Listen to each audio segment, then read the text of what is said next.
All right, so take me through a demo hack that you've prepared for us. I really want to see this and how this actually works. So there's a vulnerable piece of software on this computer. There's a vulnerable piece of software over on this computer, right? All right. So you see the only thing plugged into that computer is the power cord. The only thing that's special about that computer is it's connected to my wireless network, but that could effectively be just connected to the internet as well.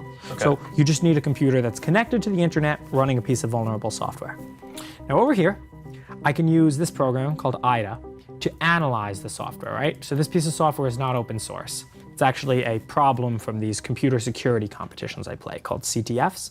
So this is an example CTF problem. I know I've already analyzed this, so I can tell you the vulnerability is in the change note function. In the change note function, there's a read, which reads in bytes, and it can read in more bytes than fit into the buffer. What happens then is called a buffer overflow, and you can overwrite whatever comes after that buffer. So that's the vulnerability, and we can analyze it here. So I developed this exploit for this program based on this vulnerability. Found the vulnerability, developed the exploit. So this is the exploit. It's just a 65-line Python program. I'll run the exploit locally. So you can see local equals true, and Python exploit.py. Okay, so first off, the exploit worked. So you can see here that I have a shell on this computer because this is local. I'm running the exploit locally. Remember, I'm not exploiting the target yet. When you're developing an exploit, you test it on your machine before you fire it at, whoever you want to exploit. So like I said, the vulnerability is in the change note function, specifically in this read here. And so Kira, these little red lines here, show me that read was hit twice. Let's look at what actually happened. So this was the buffer that was being read into, and see all those A's there? Yeah. It was overflowed, right? So here is before the buffer overflow. I can scroll down, and that's after the buffer overflow. So I'm telling the thing that I want to shell, and I mess around with the buffers a little bit so that actually gets called. Now we're going to actually target that machine. So I'm going to change local here to be false and rerun the exploit. So I have a shell. See that's over there on Eagle. Now let's bring up a web browser and navigate to geohot.com. Hey, look at that. Let's throw up a calculator. Oh man. Do you ever do this just to fuck with your friends? That'd be terrible. No, I only do it on my machines. Exploits are too valuable. I wouldn't want my friends jacking my exploits.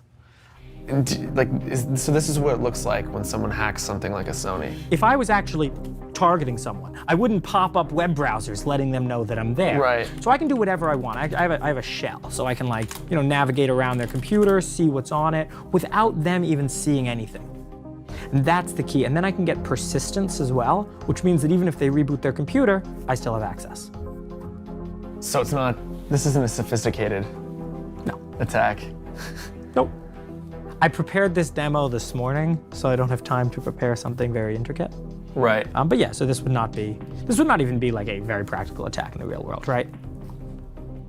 So most of the time, like you said, people aren't just going on and then putting up terrible YouTube videos. It's like they're going in and then they're just watching. I don't know. I'm not big. For me, like I said, it's about the journey. It's not about the destination. No, but I'm just wondering.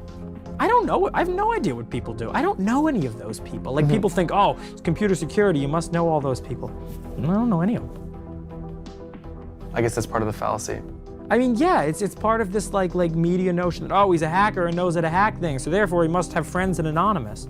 No, for me, what it personally means, to be good at this stuff, this is called binary exploitation. This is a small subset of what's known as hacking, and I'm good at it. Right? So one of the things we talked about, another exploit could be used to privilege escalate, to break out of the virtual machine and onto the actual machine.